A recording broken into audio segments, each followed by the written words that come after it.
إن الحمد لله نحمده ونستعينه ونستغفره ونعوذ بالله من شرور أنفسنا ومن سيئات أعمالنا من يهده الله فلا مضل له ومن يضلل الله فلا هادي له وأشهد أن لا إله إلا الله وحده لا شريك له وأشهد أن محمدا عبده ورسوله أما بعد فقد قال الله تعالى في القرآن العظيم الفرقان المجيد فأعوذ بالله من الشيطان الرجيم بسم الله الرحمن الرحيم رب اشرح لي صدري ويسر لي أمري واحلل عقدة من لساني يفقهوا قولي رب يسر ولا تعسر إن أريد إلا الإصلاح ما استطعت ما توفيقي إلا بالله عليه توكلت وإليه أنيب அளவில்லா கருணையாளர் நிகரில் அன்பை உணர்ந்தான் பேரை கொண்டு ஆரம்பிச்சுகிறேன். அல்லாஹ்வின் சாந்தியும் சமாதானம் நபிகள் நாயகம் ஸல்லல்லாஹு அலைஹி வஸல்லம் அவர்கள் மீதும் அவர்களுடைய வழிமுறையை பின்பற்றி வாழ்ந்த உத்தம சத்திய சஹாபாக்கள், தாபீன்கள், தபா தாபீன்கள், ஐம்மாக்கள், இன்னும் நல்லடியார்கள் அனைவரின் மீதும் குறிப்பாக அல்லாஹ்வின் இல்லத்தில் புண்ணியமிக்க இந்த ரமலானுடைய இரவை அல்லாஹ்வின் நினைவில் கழிக்க வேண்டும், இபாதத்தில் நாம் இந்த நேரங்களை செலவிட வேண்டும் என்கிற உயர்ந்த ஒரு நோக்கத்தோடு அல்லாஹ்வின் இல்லத்தில் அமர்ந்து கொண்டு இந்த உபதேசத்தை செவிமடுத்துக் கொண்டிருக்கிற நம் அனைவர் மீதும் வல்ல ரஹ்மான் அல்லாஹ்வின் கருணையும் கிருபையும் நிலவட்டும் என்கிற பிரார்த்தனையோடு இந்த உரையை ஆரம்பிக்கிறேன். அன்புக்குரிய தர்மி சகோதரர்களே, சகோதரிகளே, தாய்மார்களே, நாம் இந்த உலகில் அல்லாஹ்வை நம்பிக்கை கொண்ட, மறுமை நம்பிக்கை கொண்ட முஸ்லிம்களாக வாழுகிறோம். இந்த வாழ்க்கைக்கு பின்னால் நமக்கு என்ன லட்சியம் இருக்க முடியும் என்று கேட்டால், எல்லோருக்கும் ஒரு லட்சியம் தான் இருக்க முடியும். ஒன்றுக்கு மேற்பட்ட லட்சியங்கள் நிச்சயமாக நமக்கு இருக்கவே முடியாது. காரணம், இந்த உலகில் நாம் முஸ்லிமாக வாழ்வதனால் இங்கே நமக்கு பதவிகள், பட்டங்கள் அல்லது வேறு விதமான ஆதாயங்கள் கிடைக்குமா என்று கேட்டால் நிச்சயம் அது எதுவும் கிடைக்காது. சொல்லப்போனால் நமக்கு இருக்கக்கூடிய பதவிகளை, நம்முடைய பட்டங்களை, நம்முடைய உரிமைகளை பறிக்கப்பட வேண்டுமானால் செய்யலாம். உலகெங்கிலும் நாம் அதைத்தான் பார்த்து கொண்டிருக்கிறோம். நம்முடைய நாட்டிலும் வெளிநாடுகளிலும் பல முஸ்லிம்கள் தங்களுடைய உரிமைகளை இழந்து வாழுகிறார்கள், உடைமைகளை இழந்து வாழுகிறார்கள். ஏன் அவர்களுக்கு இந்த நிலை என்று கேட்டால், ஒன்று அவர்கள் முஸ்லிம்களாக இருப்பதனால் இந்த நிலை, இன்னொன்று நம்முடைய சில தவறுகள், அதன் காரணமாக ஏற்படுகின்ற விளைவுகள். இப்படி ஒரு சூழ்நிலையில் முஸ்லிம்கள் இருந்து கொண்டிருக்கிறார்கள் என்று சொன்னால் நம்முடைய லட்சியம் என்னவாக இருக்க வேண்டும்? நாம் முஸ்லிமாக இருப்பதனால் இந்த உலகத்தில் நமக்கு வெகுமதிகள் கிடைக்காது என்பதை அறிந்து கொண்டே நாம் முஸ்லிமாக இருக்க வேண்டும். அப்படியானால் நமக்கு இருந்து கொண்டிருக்கிற இலக்கு, லட்சியம் என்ன என்று கேட்டால் மறுமை வெற்றி. முஸ்லிமா வாழ்ந்தால் மட்டும்தான் சொர்க்கம் கிடைக்கும். வேறு வாழ்க்கையை நாம் தேர்ந்தெடுத்துக் கொண்டோமே ஆனால் நிச்சயமாக நமக்கு சொர்க்கம் கிடையாது. சொர்க்கத்தை நாம் அடைய வேண்டும் என்கிற உயர்ந்த ஒரு லட்சியத்தோடு தான் இந்த தீனை நாம் பின்பற்றி கொண்டிருக்கிறோம். நமக்கு முன்னர் வாழ்ந்து மடிந்த சத்திய சஹாபாக்கள் அல்லாஹ்வுடைய மார்க்கத்திற்காக வேண்டி அவர்கள் தங்களுடைய உடைமைகளை அர்ப்பணித்தார்கள், உயிர்களை அர்ப்பணித்தார்கள். எதற்காக வேண்டி என்று கேட்டால், அவர்கள் மறுமை நம்மை விட உறுதியாக நம்பினார்கள். அது மட்டுமல்ல, இவையற்றையெல்லாம் கொடுத்தால் மட்டும்தான் நமக்கு சொர்க்கம் கிடைக்கும் என்பதையும் நம்பினார்கள். அல்லாஹ் தஆலா அல் குர்ஆனில் சொல்லி காட்டுகிறான், இன்னல்லாஹ் இஷ்தரா மினல் முஃமினீன அன்ஃபுஸஹும் வ அம்வாலஹும் பிஅன்ன லஹுமுல் ஜன்னah. நிச்சயமாக அல்லாஹ் மூமின்களிடமிருந்து அவருடைய உயிர்களையும் உடைமைகளையும் விலைக்கு வாங்கி கொண்டான். பிஅன்ன லஹுமுல் ஜன்னah, எதற்கு பகரமாக அவர்களுக்கு சொர்க்கம் இருக்கிறது என்று சொல்லி. சொர்க்கத்திற்காக வேண்டி அல்லாஹ்விற்கும் நமக்கு மத்தியில் ஒரு வியாபாரம் நடந்தேறிவிட்டது. மூமின்களாக இருக்கக்கூடியவர்கள் இந்த வியாபார ஒப்பந்தத்தை நிறைவு செய்வதுதான் நம்முடைய வாழ்க்கை லட்சியமாக இருக்கு. அப்படி வாழ்ந்தவர்கள் தான் சத்திய சஹாபாக்கள். அதனால தான் அவர்கள் கொள்கை பிடிப்புள்ளவர்களாக இருந்தார்கள், இபாதத்துடைய விஷயத்தில் மிக ஆர்வமுள்ளவர்களாக இருந்தார்கள். அல்லாஹ்வும் அல்லாஹ்வுடைய தூதர் அவர்களும் என்ன பண்புகளை போதித்தார்களோ அந்த பண்புகளை அப்படியே அவர்கள் கடைபிடித்து வாழ்ந்தார்கள். அல்லாஹ்வும் அல்லாஹ்வுடைய தூதர் அவர்களும் ஏவுகின்ற அத்தனை நல்லறங்களையும் அதற்கென்று தங்களை முழுமையாக அர்ப்பணித்துக் கொண்டு அதனை அவர்கள் செய்து வாழ்ந்தார்கள். அதற்கு காரணம் என்ன? அவர்கள் சொர்க்கத்தை நேசித்தார்கள். எந்த அளவிற்கு சொன்னா, அனஸ் பின் நலர் ரலியல்லாஹு அன்ஹு என்று சொல்லக்கூடிய ஒரு நபித்தோழர், அவர் உஹது போரில் கலந்து கொள்வதற்காக வேண்டி செல்லுகிறார். அவரிடத்தில் ஒரு மனிதர் கேட்கிறார், எங்கே செல்கிறீர்கள்? அவர் அதற்கு சொன்ன பதில் என்ன தெரியுமா? அஜிது ரீஹல் ஜன்னதி தஹ்த உஹத். நான் உஹது மலையின் அடிவாரத்தில் சொர்க்கத்தின் வாசையை நுகருகிறேன். சுப்ஹானல்லாஹ். என்ன சொல்றாங்க? சொர்க்கத்துடைய வாடை எனக்கு அங்கே கிடைத்துக் கொண்டிருக்கிறது, அதனால நான் அதை நோக்கி போறேன். அந்த போரில் அவர் ஷஹீதானார். இப்படி அவர்கள் என்ன செஞ்சாங்க? தங்களுடைய வாழ்க்கையை அல்லாஹ்விற்கு வேண்டி அர்ப்பணித்துக் கொண்டு வாழ்ந்தார்கள். அதே போன்று அல்லாஹ்வுடைய பாதையில் கொடுக்க வேண்டும் என்று சொல்லுகிற போது அப்போதும் அவர்கள் என்ன செஞ்சாங்க? லன் தனாலுல் பிர் ஹத்தா துன்ஃபிகு மிம்மா துஹிப்பூன். அல்லாஹ் சொல்லுகிறான், நீங்கள் நேசிக்கின்றவற்றிலிருந்து அல்லாஹ்வுடைய பாதையில் செலவு செய்யாத வரையில் நீங்கள் நன்மையை அடைந்து கொள்ள முடியாது. நமக்கு எல்லாருக்கும் தெரியும், அபூ தர்தா ரலியல்லாஹு அன்ஹு அவர்கள் அல்லாஹ்வின் தூதருக்கு வருகிறார்கள். யா ரசூலல்லாஹ், அல்லாஹ் இந்த வசனத்தில் இவ்வாறு சொல்லுகிறான், அப்படியானால் எனக்கு மிகவும் பிடித்தமானது என்னுடைய பைருஹா தோட்டம், அதை நான் நினைக்கிறேன் அல்லாஹ்வுடைய பாதையில் கொடுத்துறேன், அப்பதானே எனக்கு நன்மை கிடைக்கும். உயிர் தியாகம் செய்ய வேண்டும் என்று சொன்னால் அதற்கு தயார், பொருள் தியாகம் செய்ய வேண்டும் என்று சொன்னால் அதற்கு தயார். இப்படி என்ன செஞ்சாங்க? தங்களுடைய வாழ்க்கையை அல்லாஹ்விற்கு வேண்டி அர்ப்பணித்துக் கொண்டவர்களாக வாழ்ந்தார்கள். அந்த சஹாபாக்கள் இருக்கக்கூடிய சொர்க்கத்தை தான் நாமும் ஆசைப்படுகிறோம். அந்த சொர்க்கம் என்பது விசாலமானது. அதனால் நமக்கு சொர்க்கம் கிடைக்காதுன்னு இல்லை, சொர்க்கம் விசாலமானது. சொர்க்கத்தில் அல்லாஹ் தஆலா பல படித்தரங்களை வைத்திருக்கிறான். அல்லாஹ் தஆலா அல் குர்ஆனில் சொல்லுகிறான், வசாரிஉ இலா மக்ஃபிரத்தின் மின் ரப்பிக்கும் வ ஜன்னah. உங்களுடைய இரட்சகனின் மன்னிப்பின்பால் அவருடைய சொர்க்கத்தின்பால் நீங்கள் விரையுங்கள். அர்துஹா கஅர்லிஸ் ஸமாவாத்தி வல் அர்த். அந்த சொர்க்கம் எப்படிப்பட்டது என்று சொன்னால் அது எவ்வளவிற்கு விசாலமானது என்று சொன்னால் வானம் பூமி அளவிற்கு விசாலமானது, பரந்துபட்ட சொர்க்கம். எத்தனை கோடி மனிதர்களையும் உள்ளடக்கினாலும் நிரம்பி விடாத சொர்க்கம். அப்படித்தான் சொர்க்கம் இருந்து கொண்டது. அந்த சொர்க்கத்தை ஆசைப்படுவது என்பது ஒரு மூமினுடைய கட்டாய கடமை. அந்த சொர்க்கத்தை ஆசைப்பட்டு கொண்டுதான் ஒரு மூமின் இந்த உலகத்திலே வாழ வேண்டும், அமல் செய்ய வேண்டும். நம்முடைய அமலுக்கெல்லாம் பின்னால இருந்து கொண்டிருக்கக்கூடிய லட்சியம் என்னவா இருக்கும் என்று கேட்டால் சொர்க்கத்தை அடைய வேண்டும். இந்த சொர்க்கத்தில் அல்லாஹ் தஆலா பல படித்தரங்களை வைத்திருக்கிறான். அந்த படித்தரங்களுக்குரியவர்களாக நாம் எப்படி மாற வேண்டும், அதைத்தான் நாம் இந்த தலைப்பிலே பார்க்க இருக்கிறோம். ஒரு முறை அல்லாஹ்வின் தூதர் அவர்கள் பத்ர் போர்க்களத்திற்கு செல்கிறார்கள். அவரோடு ஹாரிஸ் என்று சொல்லக்கூடிய ஒரு நபித்தோழரும் செல்கிறார், இளம் வயது நபித்தோழர். அந்த ஹாரிஸ் ரலியல்லாஹு அன்ஹுடைய தாயார் உம்மு ஹாரிஸா என்று அவர்களுக்கு சொல்லுவார்கள்.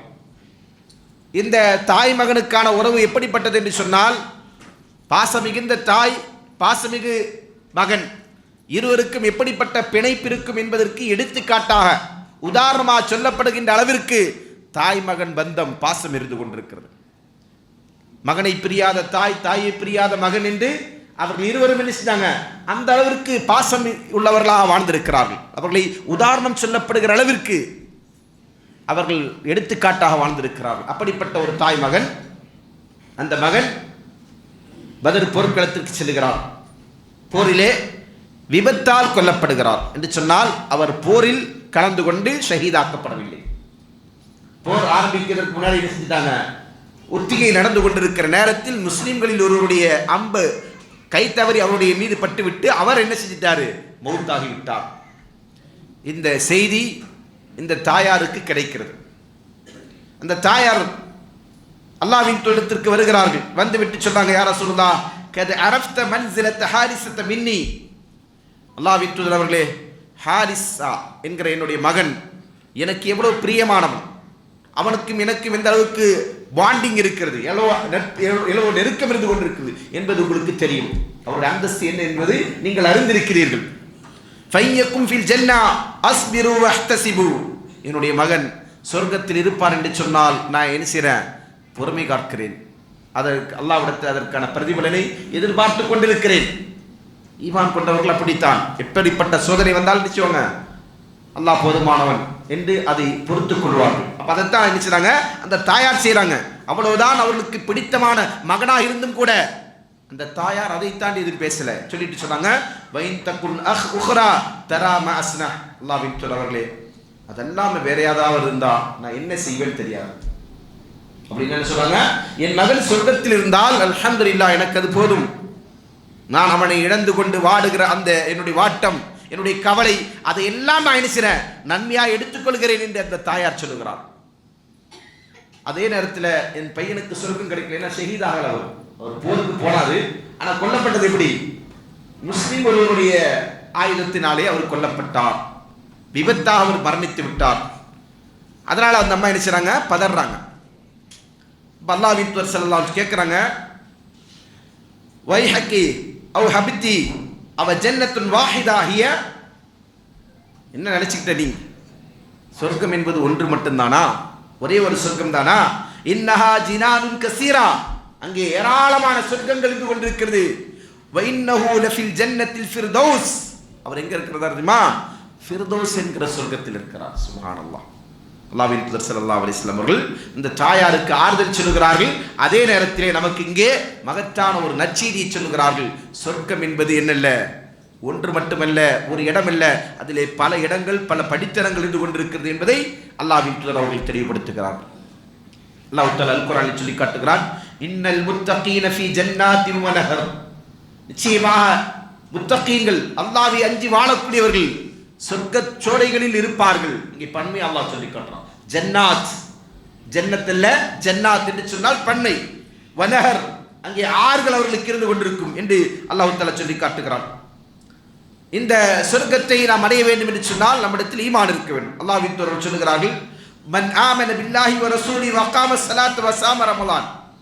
யார் அல்லாஹ்வை நம்பிக்கை கொண்டு, தூதர்களை நம்பி, தொழுகை நிலைநாட்டி, நோன்பை கடைபிடித்து ரமலானில் நோன்பு நோற்றுக் கொண்டிருக்கிறாரோ, கான ஹக்கன் அலல்லாஹி யுத்கிலுல் ஜன்னா, அவரை சொர்க்கத்தில் நுழைவிப்பது அல்லாஹ்வின் மீது கடமையாகி விடுகிறது, அல்லாஹ்வின் மீது கட்டாயமாகி விடுகிறது. ஹாஜர ஃபீ சபீலில்லாஹ் அவ் ஜலஸ ஃபீ அர்தி அல்லதி உலித ஃபீஹா, அவன் அல்லாஹ்விற்காக வேண்டி தான் பிறந்த நாட்டை விட்டு ஹிஜ்ரத் செய்து வந்தாலும் சரி, வராமல் அங்கே இருந்தாலும் சரி. இதை கேட்டபோது அபூ ஹுரைரா அவர்கள் சொல்றாங்க, அஃபலா நுனப்பி இன்னாஸ பிதாலிக. அல்லாஹ்வின் தூதரே, இதை நம்ம மக்களுக்கு எல்லாருக்கும் தெரிவிச்சிருவா. அவர் அப்படி ஒரு ஆர்வம், அவருக்கு எப்படி ஆர்வம், கல்வியின் மீது மிகுந்த தாகமுடையவராக இருந்தார். தனக்கு கிடைத்த கல்வி என்ன செய்யணும், எல்லாருக்கும் கிடைக்கணும். அதனால தான் யாரு டாப் பெஸ்ட் ஹதீஸ் அறிவிப்பாளர் யாரு, அபூ ஹுரைரா. அதான் காரணம். அவர் என்ன செய்வார், இதுக்காண்டி தன்னுடைய வாழ்க்கை அர்ப்பணித்துக் கொண்டார். கிடைக்கிற செய்தி எல்லாம் மனனம் செய்து கொண்டார், அதை மக்களுக்கு அறிவித்துக் கொண்டிருந்தார். உடனே ஆர்வத்தோடு கேட்கிறாங்க, யா ரசூலல்லாஹ், இதை நான் வந்து மக்களுக்கு அறிவிச்சிட்டுமா அப்படின்னு சொல்லும்போது ரசூலுல்லாஹ் சொன்னாங்க, இன்ன ஃபில் ஜன்னதி மியத்து தரஜா அஅத்தஹு அல்லாஹு லில் முஜாஹிதீன ஃபீ சபீலி. சொர்க்கத்துல 100 படித்தரம் இருக்கு. நீ சொர்க்கத்தை மட்டும் அறிவிச்சிராத, என்ன செய்வாங்க, சொர்க்கத்தை மக்கள் ஆசை கொள்ளணும், சொர்க்கத்தை மக்கள் நேசிக்க வேண்டும். சொர்க்கம் என்று சொன்னால் நம்முடைய உள்ளத்தில் என்ன இருக்கணும் தெரியுமா, நல்ல உணவு மீது பற்று கொண்டவர்கள் இருக்காங்களே, சாப்பாட்டு பிரியர்கள், அவங்களுக்கு வாங்க அங்க சாப்பிடலாம் அப்படின்னு சொன்னா எப்படி இருக்கும், என்ன வரும், ஆசை மட்டும் வரும், நாக்கில் எச்சி வரும். கரெக்ட், மாசா சொல்லி சரியா சொன்னாங்க பாருங்க, எச்சி வரும். அங்க சாப்பாடு சரியா இருக்கும், அது சாப்பிடணும் அப்படின்னு நினைச்சவங்க நஃப்ஸ் கிடந்து அடிச்சிட்டு இருக்கும். அதே போல வேறு சில ஈடுபாடு உள்ளவர்கள், சுற்றுலா செல்ல வேண்டும் என்று ஆசைப்படக்கூடியவர்கள், வாங்க ஒரு ரைட் போலாமா, இன்னைக்கு அது வந்து ரொம்ப கேஷுவலான வார்த்தையை பிடிச்சி பொட்டு பிடிச்சவங்களாம் என்ன செய்றாங்க, லாங் ரைடு போனோமா, தங்கச்சி வீட்டுக்கு போனா, தங்கச்சி வீட்டு பையன் சொல்றானா, என்ன சொல்லியிருக்கானா, ஒரு லாங் ரைடு போனோம் அப்படின்ட்டு. யார், அவங்களுக்கு லாங் ரைடு போகணுமா, சரிங்களா? அப்ப அதை ஆசைப்படுறவங்க என்ன செய்வாங்க, அது அவங்களுக்கு அப்படி என்ன செய்வோம், உணர்வாக உடலும் உள்ளமும் அதற்கென்று தயாராகி என்ன செய்யும், அதுல குதூகலத்தோடு இருப்போம். நம்ம உண்மையில் மூமின்கள் சொர்க்கம் என்று கேட்கிற போது நமக்கு என்ன செய்யணும், நமக்கு நாக்கில் எச்சி விடணும், உள்ளமும் உடல் என்ன செய்யணும், அந்த குதூகலத்தில் நம்ம மிதங்கணும். அதான் உண்மையான ஈமானுடைய வெளிப்பாடு. அல்லாஹ்வின் தூதர் என்ன செய்றாங்க, சொர்க்கத்தில் 100 படித்தரம் இருக்கிறது. அதை அல்லாஹ் என்ன செஞ்சிருக்கிறான், அல்லாஹ்வின் பாதையில் ஜிஹாது செய்கின்றவர்களுக்காண்டி தயார் செய்து வைத்திருக்கிறான் என்று சொல்லிவிட்டு சொன்னாங்க, குல்லு தரஜத்தீனி மா பைனஹுமா கமா பைனஸ் ஸமாஇ வல் அர்த். ஒவ்வொரு படித்தரத்திற்கும் வானத்திற்கும் பூமிக்குமான இடைவெளி இருந்து கொண்டிருக்கிறது. சுப்ஹானல்லாஹ், அவ்வளவு விசாலமானது. ஃபைதா சஅல்துமுல்லாஹ் ஃபஸ்அலில் ஃபிர்தௌஸ். நீங்கள் அல்லாஹ்ட்ட சொர்க்கத்தை கேட்டீங்கன்னு சொன்னா சாதாரணமா கேட்றாதீங்க, லேசா கேட்றாதீங்க. என்ன கேட்கணும்? இருக்கிறதுல அங்க எது ஹையஸ்ட்? ஃபிர்தௌஸ். அதை கேளுங்க. அது சொல்லிட்டு சொன்னாங்க ஃபைன்னஹு அவ்ஸத்துல் ஜன்னா, அதுதான் சொர்க்கத்துடைய நடுப்பகுதி. ஆலல் ஜன்னா, சொர்க்கத்தில் மிக உயர்வான இடம். வஃபௌகஹு அர்ஷுர் ரஹ்மான், அந்த ஃபிர்தௌஸ் என்கிற சொர்க்கத்திற்கு மேலாதான் ரஹ்மானுடைய அர்ஷ் இருந்து கொண்டிருக்கிறது. வமின்ஹு தஃபஜ்ஜுல் அன்ஹாருல் ஜன்னா, அங்கிருந்து தான் சொர்க்கத்தின் ஆறுகள் என்ன செய்யுது? ஓடிக்கொண்டிருக்கிறது என்று சொல்றாங்க. அல்லாஹ்வின் தூதர் ஸல்லல்லாஹு அலைஹி வஸல்லம் சொல்றாங்க. இப்ப சொர்க்கத்தை பொறுத்தவரையில் நாம் ஆசைப்பட வேண்டும். அந்த சொர்க்கத்திலே பல படித்தரங்கள் இருந்து கொண்டிருக்கிறது. அந்த படித்தரங்களை நாம் அடைய வேண்டும் என்று சொன்னால் அதற்கு நம்மிடத்தில் பல்வேறு விதமான பண்புகள் தேவை. சொர்க்கம் எல்லாத்துக்கும் எல்லாம் கொடுத்துருவானா? கொடுக்க மாட்டான். சொர்க்கத்தை அடைய வேண்டும் என்று சொன்னால் அதற்குரிய தகுதிகள் ஒருவரிடத்தில் இருக்கணும். தகுதி இல்லாதவங்களுக்கு சொர்க்கம் கிடைக்குமா என்று கேட்டால் நிச்சயமா கிடைக்காது. அப்ப நம்முடைய இந்த வாழ்க்கை லட்சியம் என்னவா இருக்கணும்? சொர்க்கத்தை அடைவதற்கான தகுதி என்னவோ அந்த தகுதிகளை நான் வளர்த்துக் கொள்வது. நாம் தொழுகிறோம், நோன்பு நோக்கிறோம், இபாதத்தில் ஈடுபடுகிறோம், நன்மைகளை செய்கிறோம், தான தர்மங்களை செய்கிறோம். இது எல்லாத்தையும் கொண்டு நாம் என்ன செய்யணும்? இந்த அமல்கள் எல்லாம் செய்வது வெறுமனே அமலுக்காக வேண்டி அல்ல, சொர்க்கத்தை அடைவதற்காக வேண்டி. அந்த சொர்க்கத்தை அடைவதற்கான தகுதிகளை நாம் வளர்த்துக் கொள்வதற்காக வேண்டி என்று நாம் நினைச்சோம் நம்முடைய வாழ்க்கை லட்சியத்தை அமைத்துக் கொள்ள வேண்டும். அல்லாஹ்வின் தூதர் ஸல்லல்லாஹு அலைஹி வஸல்லம் அவர்கள் சொர்க்கத்திலே படித்தரங்கள் கிடைப்பதற்கான ஒரு வழியா சொன்ன ஒரு செய்தியை மட்டும் நான் சொல்லி காட்டிவிட்டு என்னெல்லாம் பண்புகள் இருந்தால் நம்ம சொர்க்கத்தை அடைய முடியும் என்பதை பற்றி நாம பார்ப்போம். அல்லாஹ்வின் தூதர் சொல்றாங்க, யுகால் லி சாஹிபில் குர்ஆன் இக்ரா வர்தகி வரத்தில். குர்ஆனை உடையவர்கள், குர்ஆனை கற்றவர்கள், குர்ஆனை மனனம் செய்தவர்கள், அவர்களுக்கு நாளை மறுமையில் சொல்லப்படும், நீ ஓது, ஓதிக்கொண்டே செய், உன்னுடைய படித்தரங்களை உயர்த்தி கொண்டே செல். வரத்தில் கமா குந்த துரத்தில் ஃபி துன்யா, நீ உலகத்தில் எப்படி இதை தர்த்தீலான முறையில் ஓதிக்கொண்டிருந்தாயோ, நிறுத்தி நிதானமாக தெளிவான முறையில் அதனுடைய சட்டத்திட்டங்களை பேடிக்கொண்டு ஓதிக்கொண்டிருந்தாயோ அது போன்று ஓது. ஃபைன்ன மன்சிலக ஐந்த ஆஹிரில் ஆஹில்லாயா தக்ரவுஹா, நீ ஓதக்கூடிய கடைசி வசனம் தான் உன்னுடைய இடம். அது வரைக்கும் என்னது? நமக்கான இடம். இடம் அப்படியே சொந்தமாக்கி கொண்டே செல்லலாம் என்று அல்லாஹ்வின் தூதர் ஸல்லல்லாஹு அலைஹி வஸல்லம் சொல்றாங்க. இன்னொரு நபிமொழியில் சொல்றாங்க, இன்ன அதத தரஜல் ஜன்னதி அலா அததி ஆயில் குர்ஆன், சொர்க்கத்துடைய படித்தரம் என்பது ஆயத்துகளுக்கு ஏற்ப விஷயம் உயர்ந்து கொண்டே செல்லும். ஃபலைஸ அஹது மிம்மன் தஹலல் ஜன்னத அஃதல் மிம்மன் கரஅல் குர்ஆன், குர்ஆனை படித்தவனை விட பெரிய ஒரு அடுத்த சொர்க்கத்தில் பெறக்கூடியவன் வேறு யாரும் கிடையாது. அவங்களுடைய தரஜா என்ன செய்யும்? எவ்வளவு ஓதுறாங்களோ அதற்கேற்ப என்ன செய்யும்? உயர்ந்து கொண்டே செல்லும் என்பதாக அல்லாஹ்வின் தூதர் ஸல்லல்லாஹு அலைஹி வஸல்லம் சொல்றாங்க. அப்ப இந்த சொர்க்கத்தை நாம் அடைய வேண்டும் என்று சொன்னால் நம்மிடத்தில் என்னெல்லாம் பண்புகள் இருக்கு? இவ்வளவு பெரிய சொர்க்கம், சொர்க்கம் எப்படிப்பட்டதுன்னு சொன்னா அல்லாஹ்வின் தூதர் சொல்லுகிறார்கள், அலா இன்ன சில்அத்தல்லாஹி வல் காலியா, அல்லாஹ்விடத்தில் இருப்பது விலை மதிக்க முடியாத ஒன்று. அது என்னது? சொர்க்கம். சொர்க்கத்திற்கு விலை இருக்கா? நம்முடைய ஆயிலை நம்ம அர்ப்பணித்தாலும் சொர்க்கத்துக்கு ஈடாகாது. அவ்வளவு மகத்தான விலை மதிக்க முடியாத ஒரு இடம் தான் சொர்க்கம். அந்த சொர்க்கத்தை நாம் அடைய வேண்டும் என்று சொன்னால் அல்லாஹ்வின் தூதர் அவர்கள் சொல்கிறார்கள், லா தத்குலுல் ஜன்னத ஹத்தா துமினு, நீங்கள் ஈமான் கொள்ளாத வரையில் சொர்க்கத்தில் போக முடியாது. சொர்க்கத்துக்கு போனோம்னா என்ன நினைச்சணும்? முதல் குவாலிட்டி என்ன? ஈமான். ஈமான் என்று சொன்னால் எப்படிப்பட்ட ஈமான்? எப்படிப்பட்ட ஈமான் இருக்கணும்? உறுதியான அசைக்க முடியாத நம்பிக்கை.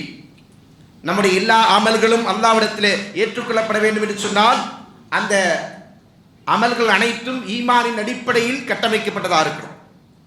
எல்லா அமலுக்குமான அஸ்திவாரமாக ஈமான் என்கிற அந்த கட்டிடம் இருக்க வேண்டும். அஸ்திவாரம் தான் ஈமான். ஈமானின் மீது தான் அமல்கள் என்கிற அந்த கட்டிடம் எழுப்பப்பட வேண்டும். அப்படி இருந்தால் என்ன செய்யும்? அவங்களுக்கு சொர்க்கம் கிடைக்கும். அதல்லாமல் வெறுமனே நாங்கள் நம்பிக்கை கொண்டிருக்கிறோம் என்று சொல்வதனால் ஒருவருக்கு என்ன செய்ய மாட்டான்? அல்லாஹ் சொர்க்கத்தை கொடுத்துட மாட்டான். இப்ப சொர்க்கம் அடைய வேண்டும் என்று சொன்னால் உண்மையான உறுதியான ஈமானாக நம்முடைய நம்பிக்கை இருக்கணும். அதற்கு நமக்கு முன்னோடிகள் யார் என்று கேட்டால் நபிமார்கள் நமக்கு முன்னோடிகள். அதே போன்று சஹாபாக்கள் நமக்கு முன்னோடிகள். அதிலும் குறிப்பாக அபூபக்கர் ரலியல்லாஹு அன்ஹு அவர்கள், அவருடைய ஈமானை போன்று நம்முடைய ஈமான் இருக்கணும். அல்லாஹ்வின் தூதர் ஸல்லல்லாஹு அலைஹி வஸல்லம் சொன்னாங்க,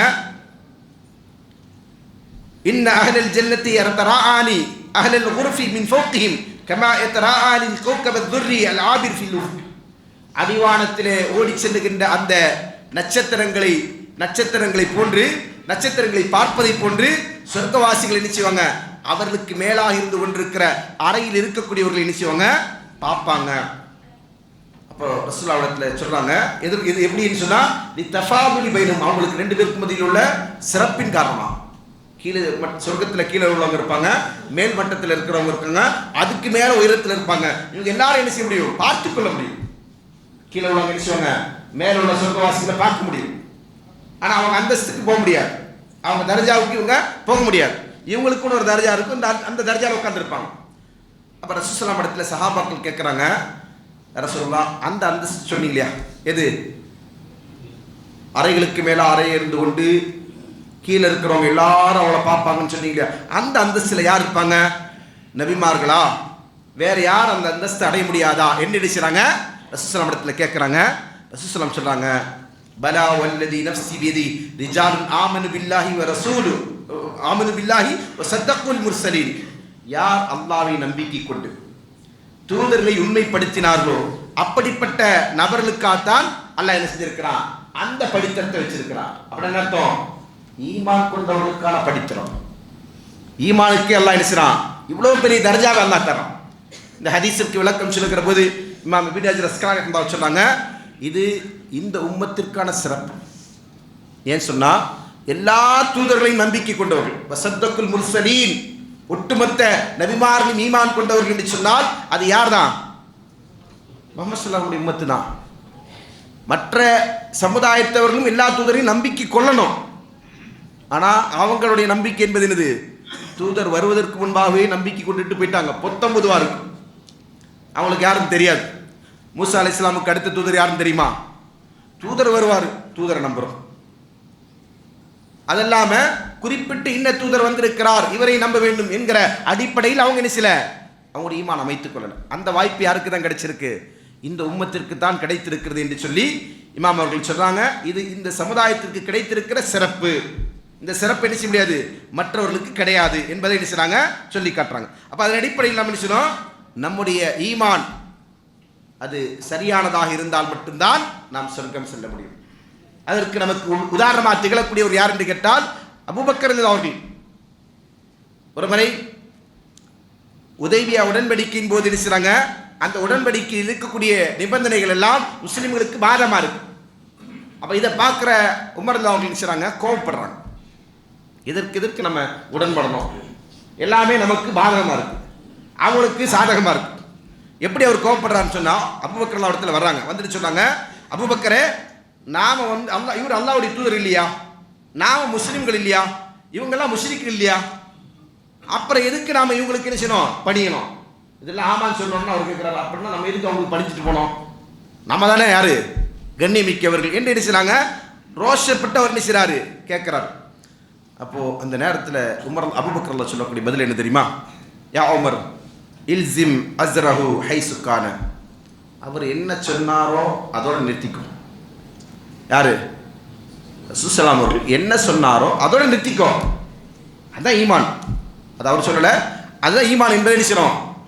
அந்த அடிப்படையில் அபூபக்கர் சொல்றாங்க, இன்னி அஷ்ஹது அன்னஹு ரசூலுல்லாஹ், அவர் அல்லாஹ்வுடைய தூதர் என்று நான் சாட்சி சொல்லுகிறேன். சொல்லிட்டேன், முடிஞ்சு போச்சு. அப்ப என்ன செய்யணும், ரசூலுல்லாஹி அவர்கள் இது செய் என்று சொன்னால் செய்யணும், செய்யக்கூடாதுன்னு சொன்னா செய்யக்கூடாது. அதை தாண்டி நம்ம என்ன செய்ய வேண்டியதில்லை, பெருசாக யோசிக்க வேண்டியதில்லை.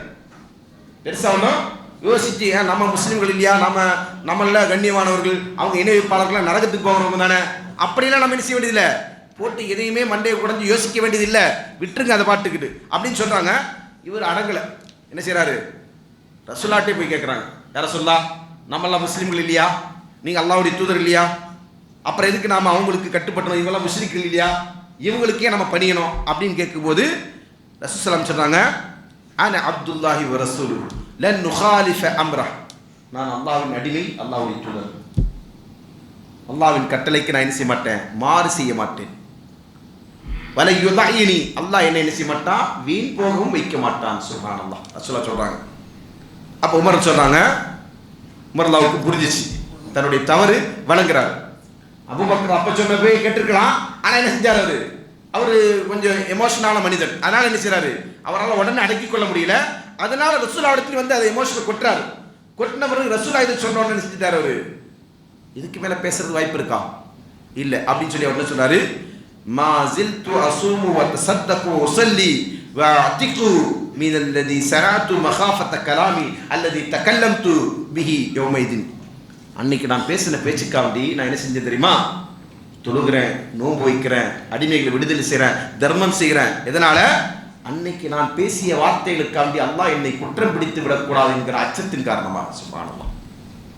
எமோஷனலாக பேசினாலும் அவர் நினைக்கிறாரு, தவறு செஞ்சிட்டோமே அப்படின்னு நினைக்கிறாரு. அந்த இடத்துல நாம என்ன யாரை பார்க்குறோம், அபூபக்கர் நினைச்சாங்க, மிக உறுதியான ஒரு ஸ்டாண்ட் அடிக்கிறாங்க, தெளிவான நிலைப்பாட்டில் இருக்கிறாங்க.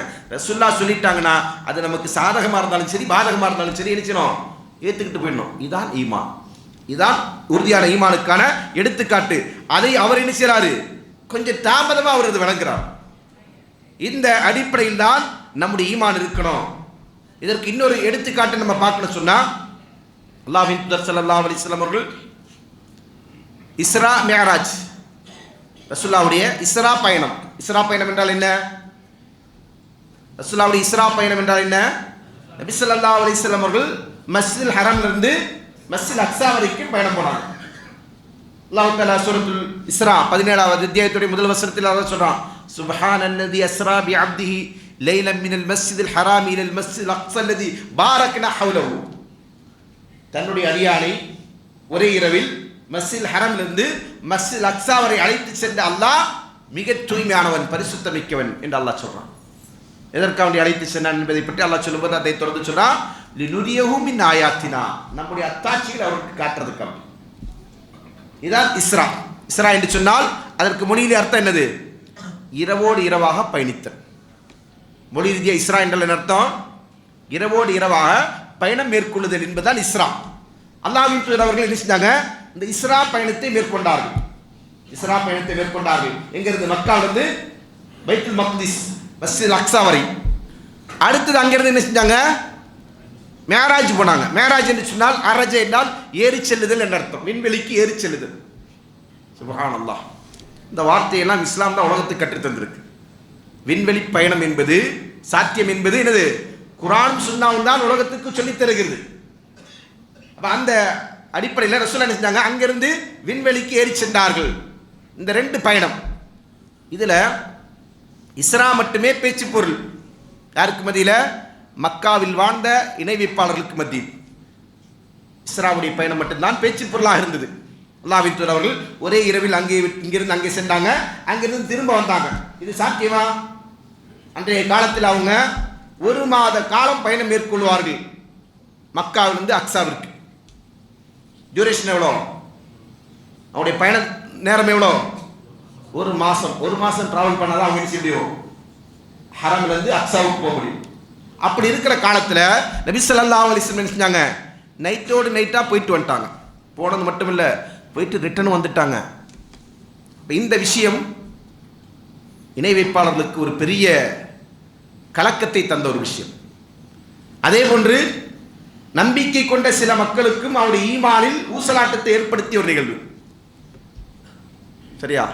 இன்னைக்கு நம்ம மக்களை சில பேர் இருக்கிறாங்க இல்லையா, எல்லாத்தையும் நான் வந்து சில லாஜிக் வச்சு யோசிச்சு பார்க்குறேன். இது சாத்தியமா? சாத்தியம் இல்லை தான்.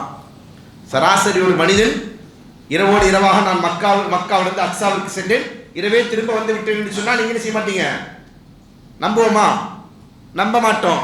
இன்னைக்கு நான் சொல்கிறேன், இவ்வளோ தொழில்நுட்பம் வளர்ந்துருக்கக்கூடிய காலத்தில் நைட்டு நான் அமெரிக்கா போயிட்டு விடியறதுக்குள்ளே இங்கே வந்துட்டேன் அப்படி சொன்னால் யாரெல்லாம் நம்புவீங்க? எப்படி நம்புவீங்க? நைட்டு போயிட்டு காலைல வந்துட்டேன், முடியாது. எப்படி முடியும்? இல்லையே. இன்னைக்கு கூட டிராவல் பண்ண நமக்கு டைம் ஆகுது, 8 மணி நேரம் இங்கேருந்து அங்கே போகிறதுக்கு அமெரிக்காவுக்கு. அது நடக்க சாத்தியம் இல்லையா? நம்ம என்ன வாகனம் இருக்கு அதை தானே சொல்ல முடியும்.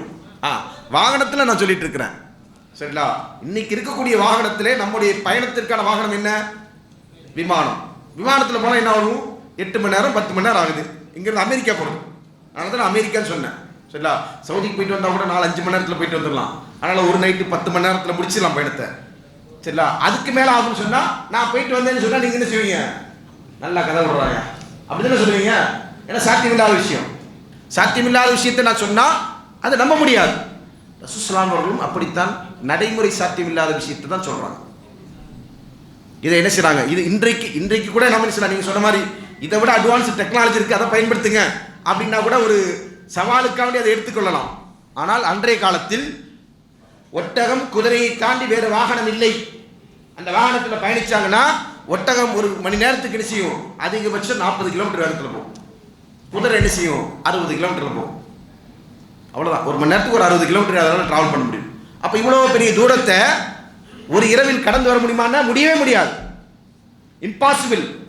அறிவை கொண்டோ அன்றைய தொழில்நுட்பத்தை கொண்டோ மனிதன் சிந்தித்து பார்த்தால் சாத்தியமில்லாத ஒரு விஷயத்தை தான் அல்லாஹ்வின் தூதர் அவர்கள் செய்திருக்கிறார்கள் என்று செய்தி நமக்கு சொல்லுது. அப்போ இதை வந்து என்ன செய்கிறாங்க, சில மக்கள் கேட்டுவிட்டு அவங்க என்ன செய்கிறாங்க, எல்லாத்தையும் அறிவோடு உரசி பார்ப்பாங்க. அவங்க சொல்கிறாங்க நடைமுறை சாத்தியம் இல்லை, அதனால் இவங்க என்ன செய்கிறாங்க, பொய் சொல்கிறாங்க. ஆயிஷா ரலியல்லாஹு சொல்லும்போது சொல்கிறாங்க, மக்கள் ரசூலுல்லாஹி இந்த அக்ஸா பயணத்தை கேட்டுவிட்டு அஸ்பஹ தஹத்தஸ் நாஸ் பிதாலிக ஃபர்தத்தன் நாஸ் ஃபமன் கான ஆமன் பி, இந்த செய்திகளை சொல்லிட்டு சில பேர் என்ன செய்கிறாங்க, ஈமான் கொண்டவர்கள் முர்த்ததானார்கள். ஈமான் கொண்டவங்க முர்த்ததானாங்க, ஈமானுடைய விளிம்பில் இருந்திருப்பாங்க, உறுதியான நம்பிக்கை இல்லை. அப்படி உள்ளவங்களுக்கு அது என்ன செய்யும், பல பேரும் நாமளும் என்ன செய்யறோம், நம்முடைய சமுதாயத்தில் என்ன செய்யறாங்க, அல்லாஹ்வும் ரசூலும் சொல்லக்கூடிய பல்வேறு விஷயங்களை அறிவை கொண்டு நான் ஒப்பிட்டு பார்க்கிறேன், அதை என்னால் ஏற்றுக்கொள்ள முடியல, நம்ப முடியல என்று சொல்லி மறுக்கக்கூடியவர்கள் இருக்கிறாங்க. அவங்களுக்கு யாருக்கும் முர்த்ததுன்னு நம்மளால பட்டம் வழங்க முடியாதுன்றதால அவங்க என்ன செய்றாங்க, சேஃப் ஜோன்ல இருக்கிறாங்க. சரிதானே, நம்மளால அவங்களுக்கு என்ன செய்ய முடியாது, இவர் முர்த்ததுன்னு சொல்ல முடியாது. இதே அல்லாஹ்வும் ரசூலும் இருந்தாங்கன்னா, அதாவது ரசூலுடைய காலகட்டத்தில் இருந்தா என்ன செஞ்சிருப்பாங்க, அவங்க இவன் முர்த்ததுன்ற டிக்ளரேஷன் கிடைச்சிருக்கும். அப்போ அப்படி இருக்கக்கூடிய ஒரு நிகழ்வில் என்ன செய்றாங்க, மக்கள் இதை பேசிக்கொண்டிருக்கிறாங்க. மக்கா முஷ்ரிக்கீன்கள் என்ன செய்றாங்க, எல்லாத்தையும் நம்புற ஒரு மனுஷன் இருக்கா இல்லையா, யாரு, முஹம்மது ஸல்லல்லாஹு அலைஹி வஸல்லம் எதை சொன்னாலும் நம்புற ஒரு மனுஷன் இருக்கான். யார் அந்த மனுஷன், அபூபக்கர். அவங்கள போய் முதல்ல ட்விஸ்ட் பண்ணுவோம், அங்கே உடைச்சா எல்லாமே உடைச்சிடும் அப்படின்னு செய்றாங்க. அபூபக்கர் விட்டு வராங்க, வந்துட்டு கேட்குறாங்க, உன்னுடைய தோழர் இரவில் இங்கிருந்து அக்ஸாவுக்கு சென்றார் என்று வாதிடுகிறார், நம்புறியே நீ அப்படின்னு கேட்குறாங்க.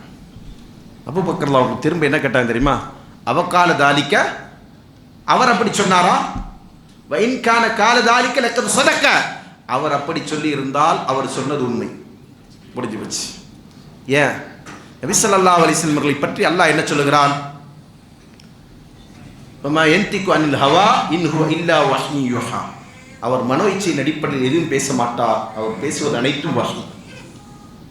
அல்லாஹ்வின் தூதருடைய வாழ்க்கையிலே நாம் கிடைக்கிற பாடம் என்ன, அல்லாஹ்வின் தூதர் அவர்கள் எந்த காலத்திலும் பொய் சொன்னதில்லை. எதிரிகள் அதற்கு சான்று பகர்கிறார்கள். நபி ஸல்லல்லாஹு அலைஹி வஸல்லம் மக்கா முஷ்ரிக்கீன்களை அழைத்து வச்சு கேட்குறாங்க, இந்த மலைகளுக்கு பின்னால் ஒரு படை உங்களை தாக்க வருகிறதுன்னு சொன்னா துசத்திக்கினி என்ன நீங்க நம்புவீங்களான்னு கேட்கும்போது அவங்க சொல்றாங்க, நாம் ஆமா, ஏன் நம்ப மாட்டோம், என்ன காரணம், மா ஜரப்னா அலைக்கல் கதிப, நீங்க பொய் சொல்லி நாங்க பார்த்ததே இல்லை. சுப்ஹானல்லாஹ், யார் சொல்றது, அந்த மக்கா முஷ்ரிக்கீன்களா இருந்த மக்கள் சொல்ற வார்த்தை இது. என்ன சொன்னாங்க, நீங்க பொய் சொல்லி நாங்க பார்த்ததே கிடையாது. ஹிர்கல் இடத்துல அபூ சுஃபியான் ரலியல்லாஹு அன்ஹு அவர்கள் இஸ்லாம் ஏற்கிறதுக்கு முன்னாடி போறாங்க, போயிட்டு ஹிர்கல் என்ன செய்றாங்க, ஹிர்கல் மன்னர் விசாரிக்கிறாங்க, நபி என்று சொல்லக்கூடியவர் என்னெல்லாம் வாதம் வைக்கிறார், என்னெல்லாம் பேசுறாரு, முன்னாடி என்ன பேசுறாரு, அவருடைய முன்னோர்கள் என்ன பேசுறாங்க, அவர் என்னைக்காவது உங்கள்கிட்ட மதியில பொய் சொல்லி இருக்கிறாரா அப்படின்னு போது அவர் என்ன சொன்னாரு, ஒரு நாள் பொய் சொல்லதில்லை. மனிதர்களுடைய விஷயத்திலே பொய் சொல்லாத ஒருவர் படைத்தோட விஷயத்துல பொய் சொல்ல போறார் அப்படின்னு யார் கேட்டா, ஹிர்கல் கேட்டார். அந்த அளவுக்கு என்ன செஞ்சாங்க, ரசூலுல்லாஹ்வுடைய வாழ்க்கையில ஒரு உண்மையை மட்டுமே கொண்டு வாழ்ந்தவர், உண்மையின் உரைகளாக திகழ்ந்தவர். அதனால தான் ரசூலுல்லாஹ் அவர்கள் என்ன செய்வாங்க, அப்துல்லா பின் அம்ர் பின் ஆஸ் ரலியல்லாஹு அன்ஹு சொல்லுவாங்க, உக்து, என்னுடைய வாயிலிருந்து நீ எதை வந்தாலும் எழுதிக்கோ, ஃபவல்லதி நஃப்ஸி பியதி லா யக்ருஜு மின் ஃபிய இல்லா ஹக்குன், என் நாவிலிருந்து உண்மையை தவிர எதிலிருந்து வெளியே வராது. பேசினா என்னது, அது உண்மை. அப்ப அப்படி உள்ள ஒரு தூதர், அல்லாஹ்வின் தூதர். அதனால தான் என்ன செய்றாங்க, அபூபக்கர் ரலியல்லாஹு அன்ஹு சொல்றாங்க, அவர் அப்படி சொல்லி இருந்தால் அது உண்மை. அப்போ அவங்க நினைக்கிறாங்க, இந்த பிட்டு பத்தாது, இன்னும் கொஞ்சம் கூட எக்ஸ்ட்ராவா போடணும். யாரு, மக்கா முஷ்ரிக்கீன்கள். அவங்க என்ன சொன்னாங்க, இல்லப்பா போனான்னு மட்டும் இல்லை, போனதை கூட நம்பிட்டு போ, பிரச்சனை இல்லை, போயிட்டு திரும்ப வந்துட்டாருன்னு சொல்றாருப்பா. என்ன சொன்னாங்க, போனாரு அப்படின்றது கூட நம்புறேன் அப்படின்னு சொல்லிட்டாரு அவரு. போனது மட்டும் இல்ல, போயிட்டு நைட்டோட நைட்டு ரிட்டர்ன் வந்துட்டுன்னு வேற சொல்றாரு, இது எப்படி நம்புவேன் அப்படின்னு கேட்ட உடனே அபூபக்கர் சொல்லக்கூடிய ஒரு வார்த்தை என்ன சொல்றாங்க, அபூபக்கர் சொல்றாங்க, இன்னில உசத்திக்கு ஃபீமா ஹுவ அபஅது மின் தாலிக். இதை விட பாரதமான ஒரு விஷயத்தை நான் ஈமான் கொண்டிருக்கிறேன், நம்புறேன். இதை விட பாரதூரம், இதை விட என்ன பெருசா பாரதூரம் இருக்க முடியும்? மாஷா அல்லாஹ். என்ன சொல்றாங்க? இதை விட பாரதூரமான ஒன்றை அவருடைய செய்தியா நான் நம்புறேன். என்னது செய்தி? ஹபர் ஸமாஇ கதுவத்தின் ரஹா, காலையிலும் மாலையிலும் அவருக்கு வானத்திலிருந்து வஹி வந்து கொண்டிருக்கிறது. எங்க இருந்து வருது வஹி? வானத்திலிருந்து. எந்த வானத்திலிருந்து? 7 வானத்திற்கு மேலே தான் அல்லாஹ்வுடைய அர்ஷ் இருக்கிறது. அதற்கு மேலே தான் என்ன செய்கிறான்? அல்லாஹ் உயர்ந்திருக்கிறான். அந்த அர்ஷிலிருந்து அல்லாஹ்விடத்திலிருந்து என்ன செய்யுது? நபி ஸல்லல்லாஹு அலைஹி வஸல்லம் அவருக்கு காலையிலும் மாலையிலும் 7 வானங்களை தாண்டி பூமிக்கு என்ன செய்யுது? வஹி வந்து கொண்டிருக்கிறது. இதை நான் நம்புறேன். நம்புறோமா இல்லையா? நம்ம எல்லாரும் நம்பணுமா இல்லையா? அப்போ ரசூலுல்லாஹி ஸல்லல்லாஹு அலைஹி வஸல்லம் இரவோடு இரவா போனாங்க, திரும்ப வந்தாங்கன்றதை எப்படி நம்ப முடியும்? நம்ப முடியாத செய்தியாக இருக்கும். மூமின்களுக்கு இது நம்ப முடியாதது அல்ல. முர்தாபுகளுக்கு, சந்தேகத்திற்குரியவர்களுக்கு, முனாஃபிக்கீன்களுக்கு இது வேண்டுமானால் நினைச்சலாம் நம்ப முடியாத செய்தியாக இருக்கலாம். மூமின்களுக்கு நம்ப முடியாத செய்தி அல்ல, நம்பிக்கைக்குரிய விஷயம். அதைத்தான் அபூபக்கர் ரலியல்லாஹு அன்ஹு சொல்றாங்க. என்ன சொன்னாங்க? இதை விட பாரதமானதை நான் நம்புறேன். காலையில் மாலையில் அவருக்கு என்ன செய்யுது? 7 வானத்திற்கு மேல இருந்து இறை செய்தி வந்து கொண்டிருக்கிறது, வஹி வந்து கொண்டிருக்கிறது என்பதை நம்புறேன். இது என்னப்பா பெரிய விஷயம்? இதெல்லாம் எனக்கு என்னது அற்ப சொற்ப காரியம் விஷயம் அப்படின்னு சொல்லி சொல்றாங்க. அதை உதாசீனப்படுத்துகிறார்கள். இதுதான் ஈமானுக்கான எடுத்துக்காட்டு. இது போன்ற ஈமான் நம்முடைய உள்ளத்தில் இருக்கும். ஏனென்றால் இவர்கள் சொன்ன சொர்க்கத்தை தான் நாம் ஆசைப்படுறோம். அதனால்தான் அபூபக்கர் ரலியல்லாஹு அன்ஹு பற்றி சொல்லும் போது சொன்னாங்க, அபூபக்கர் ரலியல்லாஹு அன்ஹு சில மற்ற எல்லா சஹாபாக்களை விட அதிகமாக தொழுவார்கள், மற்ற எல்லா சஹாபாக்களை விட அதிகமாக நோன்பு வைப்பாங்க. அப்படி ஏதாவது ஆதாரம் இருக்கா? அப்படி ஏதாவது ஆதாரத்தை இது வரைக்கும் நீங்கள் கேள்விப்பட்டிருக்கீங்களா? இல்லை. அப்போ ஏன் அவர் ஃபஸ்ட்டு? அவருக்கு என்ன ஃபஸ்ட்டுக்கான காரணம்? ஃபஸ்ட்டு ரேங்குக்கான காரணம் என்ன? முதல் தரஜா யாரு? இந்த உம்மத்திலே ஆகச் சிறந்தவர் என்று யாரை சொல்லுவோம்? நம்ம அபூபக்கர் அவர்களை தான் சொல்லுவோம். அது என்ன காரணம்? லிமா வக்கர ஃபீ கல்பி, ஒரு உள்ளத்தில் ஒன்று உறுதியாக இடம் பிடித்தது அல்லவா? அது என்ன? ஈமான். அதுதான் அவர்களுக்கு அந்த தரஜாவை பெற்றுத்தது. அதனால தான் அவர் அந்த அந்தஸ்தில் இருக்கிறார். அப்போ அதைத்தான் நாம் நினைச்சோம் நம்முடைய வாழ்க்கையில் நாம் அடைய வேண்டும். இந்த ஈமானை நாம் நினைச்சோம் உறுதியான ஈமானாக, அசைக்க முடியாத நம்பிக்கையா நம்முடைய நம்பிக்கை இருக்கணும். குர்ஆனும் சுன்னாவும் ஒன்றை சொல்லுகிறது என்று சொன்னால் ஒரு முஸ்லீம் அதை என்ன செய்யணும்? உளமாற அதை நம்பணும். அதில் அவனுக்கு என்ன செய்யக்கூடாது? சஞ்சலமோ தடுமாற்றமோ சந்தேகமோ இருக்கவே கூடாது. அல்லாஹ் சொல்லிட்டானா? அல்லாஹ்வுக்கு மேல வமன் நஸ்தகு மினல்லாஹி ஹதீஸா, அல்லாஹ்வை விட உண்மை பேசக்கூடியவங்க வேறு யார் இருக்கிறா? அல்லாஹ் கேட்கிறான். யாருமே இல்லை. அல்லாஹ் சொன்னா அதான் உண்மை. அல்லாஹ்வின் தூதரை விட உண்மை பேசக்கூடியவர் வேறு யார் இருக்கிறா? நம்ம மடத்தனமா நம்ம மக்கள் நினைச்சுவாங்க யார் யாரெல்லாமோ உண்மைக்கு உதாரணமா சொல்லுவாங்க. உண்மைக்கு உதாரணம் என்று ஒரு மனிதனை நீங்கள் சொல்வதா இருந்தால், அல்லாஹ்விற்கு அடுத்தபடியா உண்மை பேசக்கூடியவர் என்று ஒரு உதாரணம் காட்டப்பட வேண்டும் என்று சொன்னால் அது யார் மட்டும்தான்? அல்லாஹ்வின் தூதர் ஸல்லல்லாஹு அலைஹி வஸல்லம் மட்டும்தான். இப்போ அந்த அல்லாஹ்வின் தூதர் ஒன்று சொல்லிட்டாங்களா, அதுக்கு மேலே என்ன கிடையாது? வேறொரு உண்மை கிடையவே கிடையாது. இதுதான் ஒரு முஸ்லீமுடைய நம்பிக்கை. இந்த அளவிற்கு நம்ம உறுதியாக நம்பணும் சொன்னா நாம நம்முடைய ஈமான் என்ன செய்யணும்? நாம் ஈமானை நாம் பக்குவப்படுத்த வேண்டும். அல்லாஹ்வின் தூதர் ஸல்லல்லாஹு அலைஹி வஸல்லம் சொல்றாங்க, இன்னல் ஈமான லா யഖ்லுகு ஃபீ ஜௌஃபி அஹதிக்கும், உங்களுடைய உள்ளங்களில் இருக்கக்கூடிய ஈமான் இற்று போகும். எப்படி? கமா யഖ்லுகு ஸௌபுல் ஹலிக், ஆடைகள் பனசாகி இற்று போவதை போன்று. இற்று போகும் சொல்ல முடியா? அந்த இற்று போவது என்பது என்னது?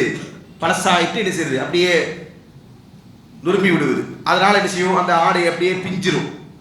இது மாதிரி தான் உங்களுடைய உள்ளங்களில் இருக்கக்கூடிய ஈமானும் இருந்து கொண்டிருக்கிறது. யார் சொல்றாங்க? ரசூல் ஸல்லல்லாஹு அலைஹி சொல்றாங்க. சொல்லிட்டு சொல்றாங்க, ஃபஸ்அலுல்லாஹ் யுஜத்திதல் ஈமான ஃபீ குலூபிக்கும். எனவே நீங்க என்ன செய்யுங்க? உங்களுடைய உள்ளங்களில் இருக்கக்கூடிய ஈமானை புதுப்பிக்குமாறு அல்லாஹ்விடத்தில் நீங்க பிரார்த்தனை செய்யுங்க. நம்ம இவ்வளவு விஷயங்களை கேர் பண்றோம் இல்லையா?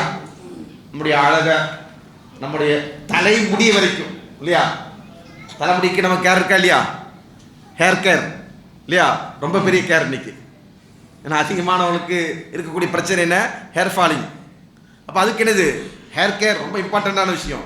சின்ன வயசாக இருந்தால் என்னது? அப்படியே கொத்தா வச்சுக்கிட்டு குருவி கூடு மாதிரி தலையை வச்சுக்கிட்டு அதை மெயின்டைன் பண்ணுறதுக்கிறது 10 முறை 20 முறை சீப்பை வச்சு வாடுறது. இவ்வளோ விஷயங்கள் நம்ம செய்கிறோம். ஒரு அற்பமான விஷயம். அது ஒரு கட்டம் வந்துச்சுன்னா என்ன ஆகிடும்? எல்லாம் காணாம போயிடும். அதை நம்ம என்ன செய்கிறோம்? கேர் பண்ணுறோம். ஈமானா? நம்முடைய அழகு, நம்முடைய ஆடை, நம்முடைய தோற்றம், இதையெல்லாம் நம்ம வந்துட்டு செய்றோம், கவனம் செலுத்துக்கிற நாம நம்முடைய ஈமானை என்ன செய்றோம், கவனம் செலுத்துகிறோமா? யா ஹாதிமல் ஜிஸ்மி கம் தஸ்ஆலி ஹித்மதி, அரபியில் ஒரு கவிஞர் சொல்றார், உடலுக்கு சேவகம் செய்யக்கூடியவனே, நீ அதற்காக எவ்வளவு பாடுபடுற. சுப்ஹானல்லாஹ், எவ்வளவு ஒரு அர்த்தமான ஒரு வார்த்தை பாருங்க. உடலுக்காக சேவகம் செய்யக்கூடியவன் அப்படின்னு அர்த்தம்.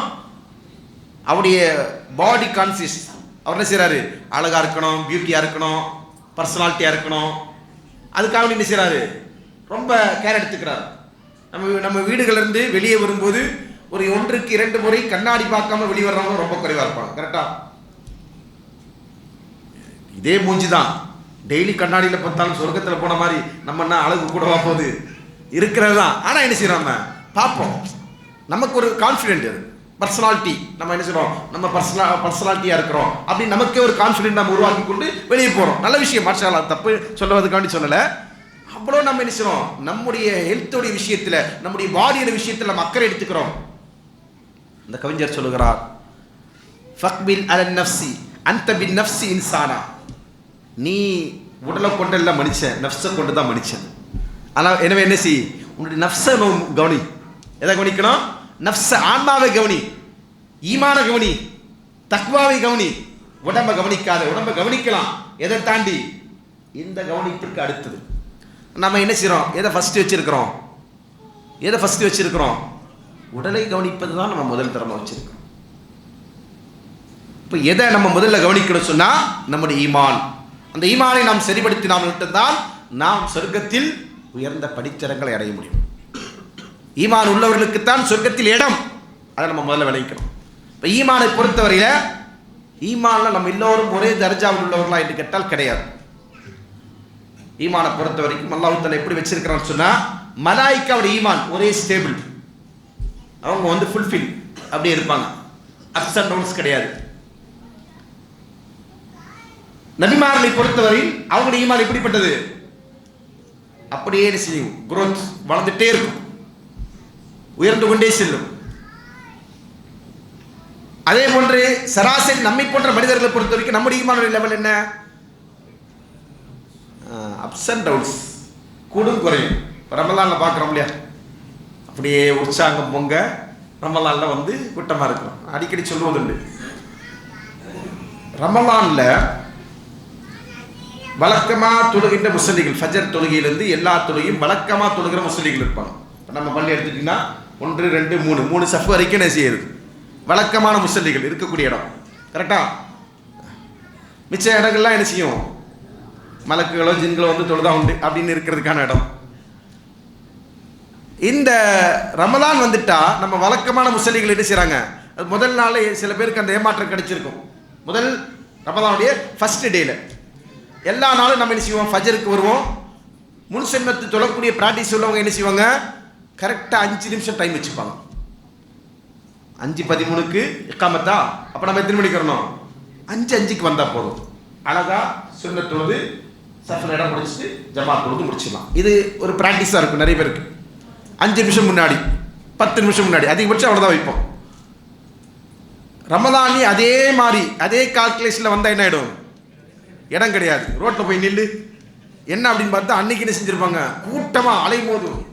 ஏதோ என்ன செய்கிறாங்க, ரசூலுல்லாஹ் சொன்ன மாதிரி டெய்லி உங்களுக்கு ஒரு மாட்டுடைய ஆட்டுடைய சப்பை தொழுகைக்கு பிறகு கொடுக்கப்படுதுன்னு என்ன செய்வீங்க, அதுக்கு விழுந்தடிச்சு வருவீங்க. அந்த மாதிரி என்ன செய்வாங்க, அப்படி பறந்தடிச்சு பெருங்கொண்ட கூட்டு வந்திருப்பாங்க. அன்னைக்கு வளமையான முஸ்லிம் என்ன செய்வார், செருப்பு போடுற இடத்துல நின்று தொழுவார்.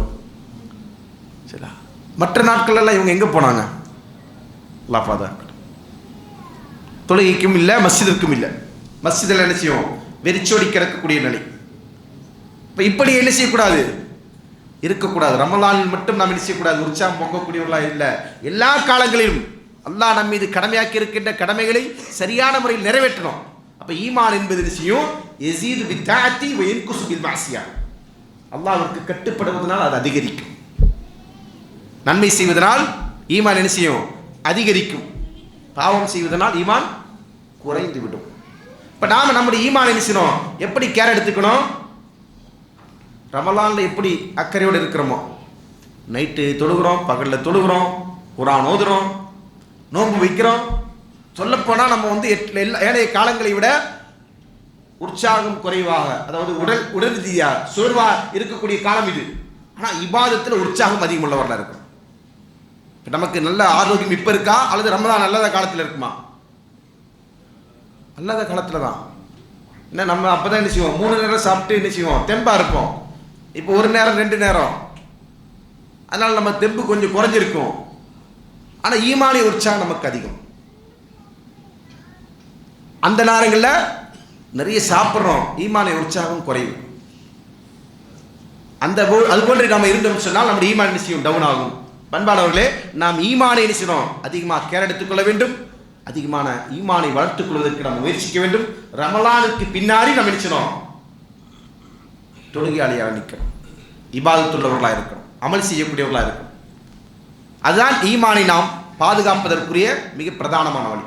அடுத்ததாக இந்த தலைப்பில் நம்ம 2வது விஷயம், அதுக்கு நேரம் இல்லை இருந்தாலும் அதோடைய சில விஷயங்கள் மட்டும் மேலோட்டமாக சொல்லிவிட்டு சென்றேன். நாம் சொர்க்கத்தில் உயர்ந்த படித்தரம் பெற வேண்டும் என்று சொன்னால் முதலில் நம்முடைய ஈமான் சரியாக இருக்கணும். 2வது நம்மிடத்தில் தக்வா இருக்க வேண்டும், இறையச்சம் இருக்க வேண்டும். தக்வா உள்ளவர்களுக்கு தான் சொர்க்கத்தில் அல்லாஹ் தஆலா படித்தரங்களை வைத்திருக்கிறார். அல்லாஹ் சொல்கிறார், லாக்கினில்லதீன தக்வா ரப்பஹும், எவர்கள் அல்லாஹ்வை அஞ்சுகிறார்களோ, லஹும் குரஃபுன் மின் ஃபௌகிஹா குரஃப் மப்னியத்துன், அடுக்கடுக்காக கட்டப்பட்ட மாளிகையில் அவர்களுக்காக வேண்டி சொர்க்கத்தில் இருந்து கொண்டிருக்கிறது. தஜ்ரீ மின் தஹ்திஹல் அன்ஹார், அதன் கீழே ஆறுகள் ஓடிக்கொண்டிருக்கிறது. வஅதல்லாஹ், இது அல்லாஹ்வுடைய வாக்குறுதி. லா யுக்லிஃபுல்லாஹுல் மிஆத், அல்லாஹ் ஒருபோதும் என்ன செய்ய மாட்டான், வாக்குறுதிக்கு மாறு செய்ய மாட்டான். அல்லாஹ் வாக்குறுதி தர்றான்.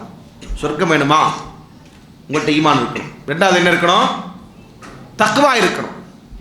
தக்வா இல்லாதவர்களுக்கு சொர்க்கம் இல்லை. அல்லாஹ் தஆலா மேலே நம்ம ஒரு சொன்ன வசனத்தில் என்ன செய்றான், இன்னல் முத்தகீன ஃபி ஜன்னாத்தின் வ நஹர், முத்தகீன்கள் தான் என்ன செய்வாங்க, சொர்க்கத்தில் இருப்பாங்க, சொர்க்க சோலைகள் இருப்பார்கள் என்று அல்லாஹ் சொல்றான். இப்போ சொர்க்கம் செல்ல வேண்டும் என்று சொன்னால் அதற்கு நம்மள்ட்ட என்ன செய்யணும், தக்வா இருக்க வேண்டும். தக்வா உள்ளவர்களுக்கு தான் சொர்க்கம். தக்வா என்றால் என்ன, தக்வானா என்ன? நிறைய பேர் என்ன செய்வாங்க, தக்வா என்பதற்கு சரியான விளக்கத்தை புரியாதவர்களாக இருப்பான். தக்வா என்று சொன்னால் அதற்கான வரைவிலக்கணத்தை சொல்லுகிற போது தல்க் பின் ஹபீப் ரலியல்லாஹு அன்ஹு அவர்கள் சொன்னாங்க, அத்தக்வா அன் தஅமல பி தாஅத்தில்லாஹ் அலா நூரின் மினல்லாஹ் தர்ஜு ஸவாபல்லாஹ். தக்வா என்று சொன்னால் அல்லாஹ்விற்கு கட்டுப்படுவது, அல்லாஹ்வின் புறத்திலிருந்துள்ள ஒளியின் அடிப்படையில், அதாவது அல்லாஹ்வுடைய வேதத்தின் அடிப்படையில் அல்லாஹ்விடத்தில் கூலியை எதிர்பார்த்து அல்லாஹ்விற்கு கட்டுப்படுவது. வன் தத்ருக்க மஅசியத்தல்லாஹ் அலா நூரின் மினல்லாஹ் தகாஃபு இகாபல்லாஹ், அல்லாஹ்வுடைய தண்டனையை பயந்து அல்லாஹ்வின் வேதத்தின் அடிப்படையிலான வழிகாட்டுதலோடு அல்லாஹ்வுக்கு மாறு செய்வதை விட்டு விலகி இருக்கிறது. இதுதான் தக்வா.